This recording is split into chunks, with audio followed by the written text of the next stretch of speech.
હાથ ધોઈ નાખે, એની કસરત થઈ જાય, બાઈને અડધું કામ પતી જાય. તો જવું જ નથી. અમારા રાજકોટમાં એક ડોશીમાં રોજ એક છોકરાને કાજુ ને બદામ ને મુઠ્ઠીમાં હોય ને દેતા જાય, છોકરો ખાઈ જાય. 15 દી આવું આવ્યું. એક દી છોકરાએ હોણ માંગી સલાહ આપી કે મારી આ કિંમતી વસ્તુ છે, તમે મને દરરોજ દેતા જાઓ, આના કરતા તમે ખાવ તો શરીર માટે સારી. ડોશીમાં કે મારે ખાવી પણ દાંત નથી ને, તે રોજ 15 મિનિટ ચગડીને તને દેતી જાવ. તેદુની ઓલાને શરદી વીએ પૂછતો હોય તો નાકમાંથી ટીપા પડતા હોય, ટપક પદ્ધતિ. હા ખબર પડી ગઈ. બોલો અમુક ખબર પડી જાય નડે. અમારા રાજકોટ મારો એક મિત્ર છે રાજુ, સવારે વોકિંગમાં નીકળો ને તે હાઈવે ચડી ગયો, ત્યાં કોઈ ચોટીલા હાલીને જતા, એને એમ કે આ વોકિંગમાં જાય છે, તો એ વાહે ખાતું મારી દીધું. કુવાળવા જઈને પૂછ્યું એલા કે કેટલેક જવું, ઓલા કે અમે ચોટીલા જાય છે. પછી વળતા રિક્ષામાં આવ્યો, પાવડાના હાથા જેવો પગ ટીંગાતા હતા. એલા રેવા દો કીધું. હમણાં એક ભાઈ ત્યાં મહેમાન આવ્યા હતી, ભાઈ એના છોકરાને કે મહેમાન આવ્યા, બજારમાંથી કાંઈક લેતો આય, તો રિક્ષા લઈને આવ્યો. શું લે આવ્યો? રિક્ષા, હાલો બેસી જાઓ. મહેમાન બિચારા બેસી ગયા, રિક્ષા નીકળી ગઈ. પછી એના બાપાને પૂછ્યું ગીવડા એ કોણ હતા? તો કે તને જોવા આવ્યા હતા બેટા. પછી ગોતવા નીકળ્યો. પછી એ મહેમાન જડે 48 વર્ષનો થયો અત્યારે. મને કહેતો ક્યાંક પ્રોગ્રામમાં જાવ તો મારું ગોઠવજો. કીધું થોડા ખારું હું ગોઠવવું, આવતી વખતે વાત કીધી, આ વખતે લીલ પાણી આવી દે. આ જુવાની અમે કહું જોવા જાવ તો એક બેન ત્રીજી કન્યા ફાઇનલ કરી નાખજો, નહીંતર એસટી ડેપો જેવું થાય. એસટી ડેપોમાં ઘણી વાર લક્ઝરીની રાહ જોતા રહ્યો ને, ત્યાં હાદી બસે ઉપડી જાય, પછી છકડા પકડવા પડે. એ તો ત્રાહા જ જાતા હોય.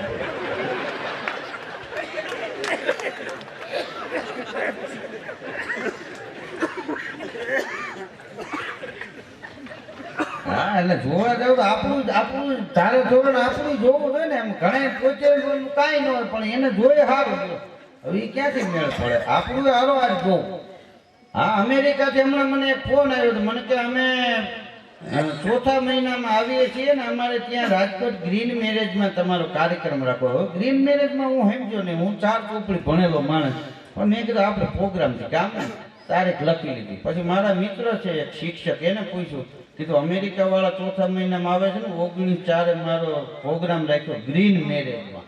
આ ગ્રીન મેરેજ એટલે શું? મને કે આ લીલ પરણાવે એને એ લોકો ગ્રીન મેરેજ.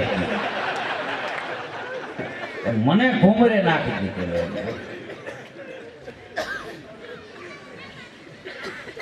હા વિદેશમાં જોવા જેવું, જાણવા જેવું, ફરવા જેવું છે, રહેવા જેવું નથી.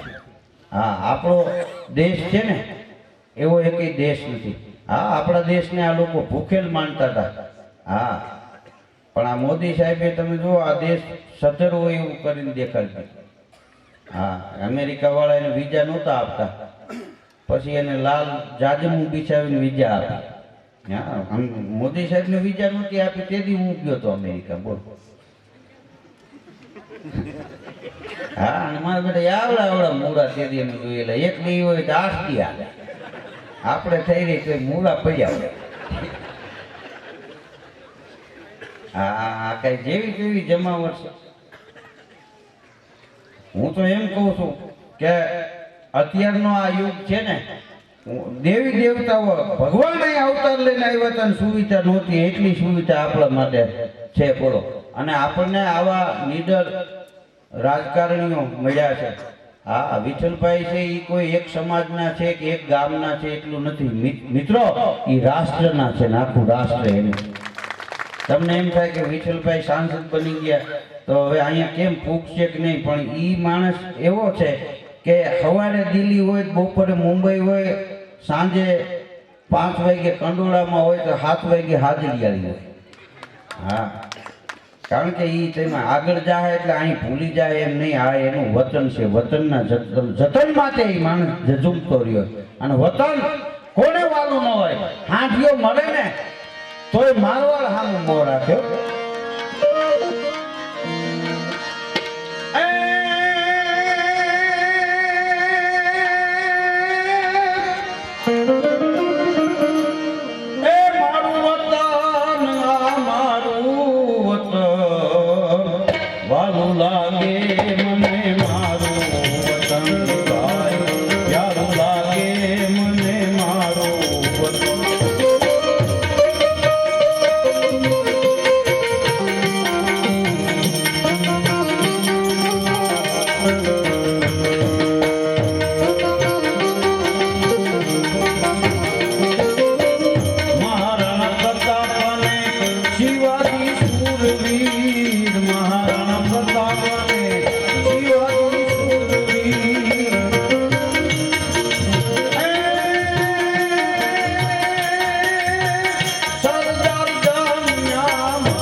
વાલું લાગે મને મારું વતન, જન્મ ભૌમના જતનની જેને હરદમ હૈયે હામ, અરે મેદાને મરનારનું પછી નવખંડ રહેશે નામ.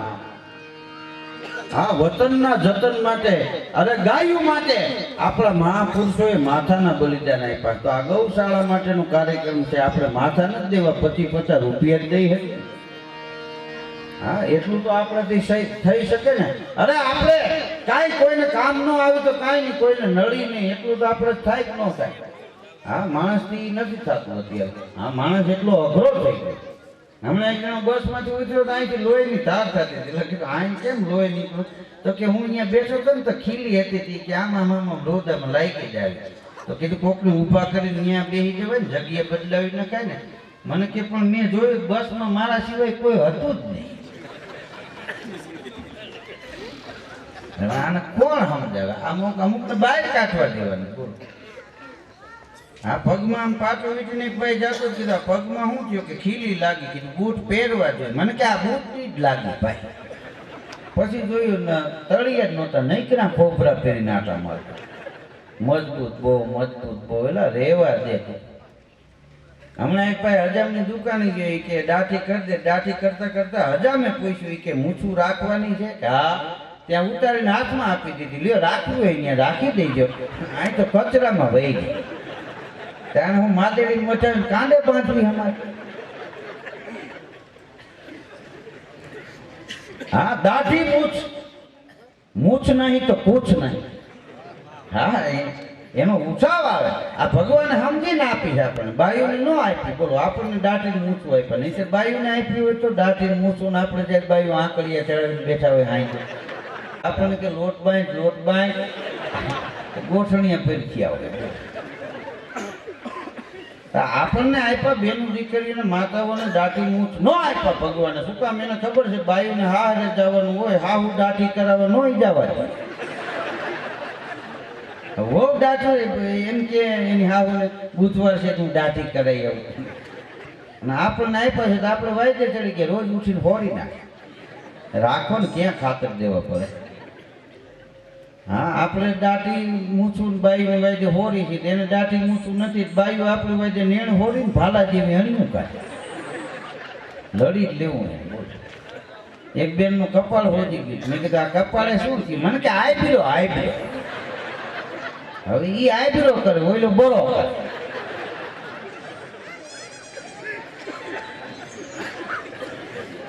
હા, તમે જો ફેરવા નિયમ ફરે નહીં, થાકવું હોય એમ થાય. ફૈબાને મૂછું ફૂટે કાકો ન કહેવાય.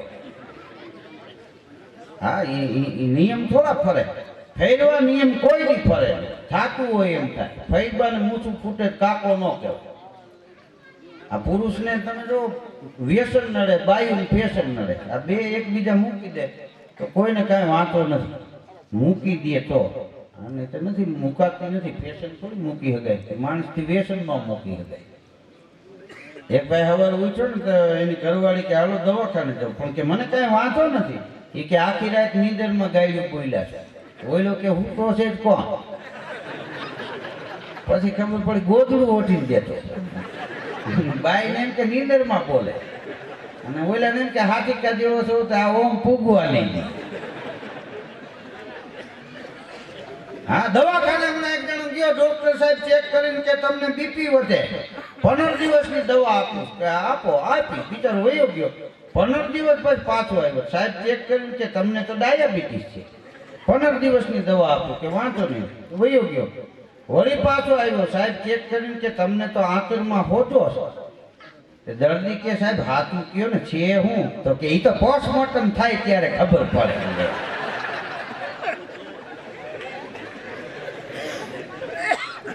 હા, એક બેન દવાખાને ગયા હતી. ડોક્ટર સાહેબ ચેક કરીને કે આ 3 પડીકી આપું છું, એ તાણે એક પડીકી પી લેજો. આમ પડીકી વાળતા હતા બેન બોલ્યા કે સાહેબ પાતળા કાગળમાં બાંધવું. ગયા વખતે જાડો કાગળ હતો, ગળે નહોતી ઉતરતી. પછી ખબર પડી કાગળ હોતી પીતા હતા. હા, દવાખાને હમણાં એક ભાઈ ગયો ને તે ડોક્ટર કે તમે બીડી પીઓ છો? કે હા સાહેબ, વહેલું કહેવાય ને એક હતી પી ગયો. ઉભા રહ્યો, લેતો આવો. એને એમ કે સાહેબ ને પીવી. નિશાળ વિદ્યાર્થીને સાહેબે પૂછ્યું કે ઓપરેશન કરતી વખતે ડોક્ટર મોઢે કપડું કેમ બાંધે છે? તો વિદ્યાર્થી કે દર્દી ઓળખે નહીં ને કયો હતો.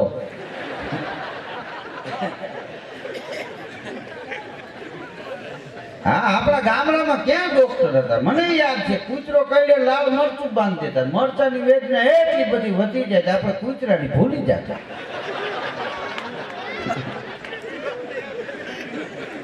હા, મને યાદ છે, અમે નાના નાના હતા અને પાણાના ઘા કરતા હોય છોકરા છોકરા, કોઈના માથામાં લાગે દવા નહોતી, ચાની ભૂકી દાબી દેતા. વેલ્ડિંગ જેવી ગાંઠ થઈ ગઈ ખજર બમ. ત્યારે નાવાનું બહુ ઓછું, મહિને 15 દી ઘેરે કોક મારી નવડાવે ત્યારે નાતા. શું કામ? કાળા હાબુ આવતા, વાહમ કહે જરેરા ઉતરે. હા, વાહો ઉતરે, હાબુ ન ઉતરે. અને ફીણ સિવાય બધુંય નીકળે. બોલ, એક દી મેં રૂમાલ તો એવો હાબુ કહ્યું, એવો કહ્યું, મને મોટે ફીણ આવ્યા પણ ગોટી ન આવ્યા. ગોટીનો કર્યો ઘા. બજારે એક ભાઈ ને 2 દાંત પડી. હા, તે 1.5 વર્ષે માન ફૂકી જવાની તૈયારી થાય, વળી કોક પાણો મારે પાછી ફૂકી જાય. અમુક તો ફૂકી હોતા ગુજરી ગયા. ફૂકિયા પરિવાર.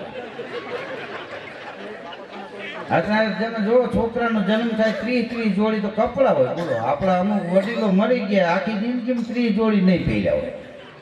હા, છોકરાએ તમે જો આમ ઉપાડીને જતા હોય, એ વળી આમ ડોલ જેવું હોય, એમાં છોકરું આમ ગૂતું હોય, જાણી એના ખર્ચે આપણે જીવતા હોય. અમારા રાજકોટ કાલાવડ રોડ ઉપર વ્હીલવાળી ચેર એટલે ખુરશી, એમાં છોકરાને બેહાડીને ભાઈ આમ હાઈલા જતા હતા ને, એ છોકરો એવો રોવે, વાહન કરતા છોકરાઓનો અવાજ વધી જાય. તો આ ભાઈ આમ ધક્કો મારતો મારતો કે બેટા મહેશ શાંત થા, ક્રોધ ન કરાય, બેટા શાંત થા. એક બેન હા પડી ગયા.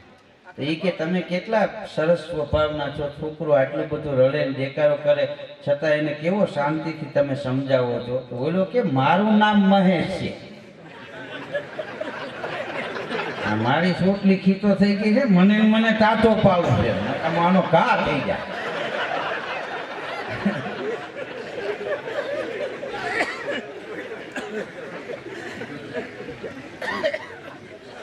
હા, હમણાં એક ભાઈને ઘેરે હું ગયો હતી, બેને મને ઠંડુ પાણી આપવા ફ્રીજ ખોલ્યું, ફ્રીજમાં છોકરું હતું.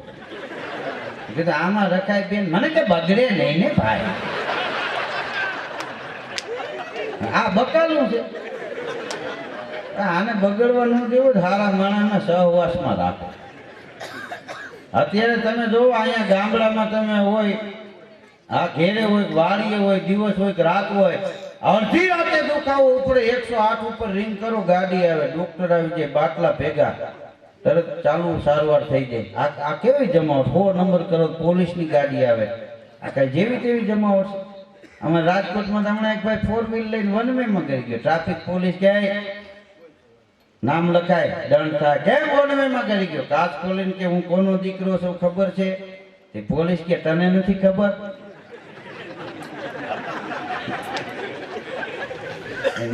જપા જપી 3 સવારી હોન્ડા વાળો નીકળ્યો, ટ્રાફિક પોલીસે રોક્યો, કેમ 3 જણા બેઠા છો? તે પાછળ જોઈને કે લે ચોથો ક્યાં પડી? ત્યારે ખબર પડી 4 બેઠા, એક તો બમ્પ આવ્યો ને ઉડી ગયો. હા, ગામડામાં કેટલી અત્યારે સુવિધા. અમારા ગામના એક બાપાને મેં પૂછ્યું, 108 ગાડી નીકળે તો હું એમ કેમ વિસલ મારે છે? મને કે ગાડીમાં દર્દી હોતો હોય ને, એના હબાકા ગાડીને આવતા હોય. હમણાં કે ઉતારી લે, બંધ થઈ જાય.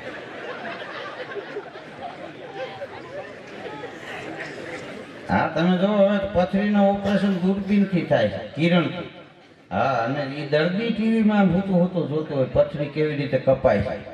હા, 3 વર્ષ જવા દો, એવા ડોક્ટરો આવશે પડખામાં ચેનું મૂકી દે. કદાચ રીંગણા ખવાઈ ગયા, ભીંડો ગડબડ થાય, ચેન ખોલી નાખી દેવાનું, બટેટા આવવા દે.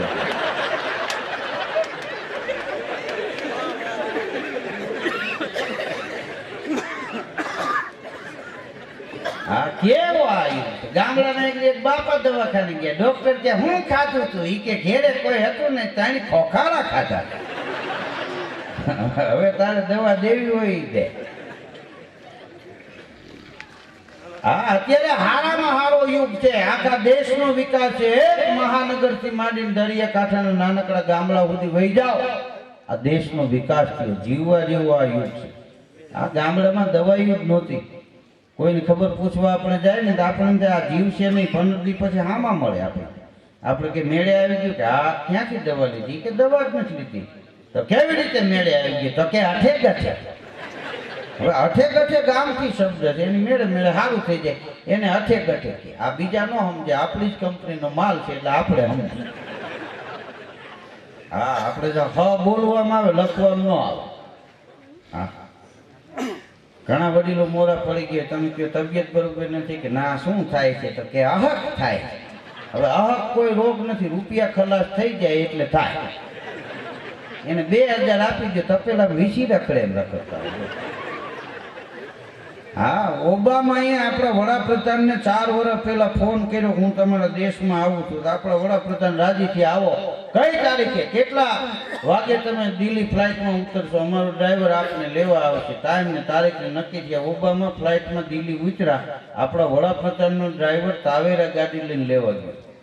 પુષ્પગુંજ લેતો ગયો ભેગું, યા ગોદ યા ગોદ યા સન્માન કર્યું. બેહાડ્યા ગાડીમાં, ગાડી ચાલુ કરી. એરપોર્ટની બહાર નીકળ્યો ને ગાડી બંધ પડી ગઈ. 1 સેકન્ડમાં ડ્રાઈવર દરવાજો ખોલી નીચે ઉતરી ગયો. પાનું પકડને હથોડીને ડિસ્મિટને બોનટ ખોલીને આમ ટક ટક ટક ટક કર્યું. બોનટ કર્યું બંધ, સ્લેપ માર્યો, ગાડી થઈ ગઈ ચાલુ. ઓબામાએ પૂછ્યું આ કેવી રીતે ગાડી ચાલુ થઈ ગઈ? આપણું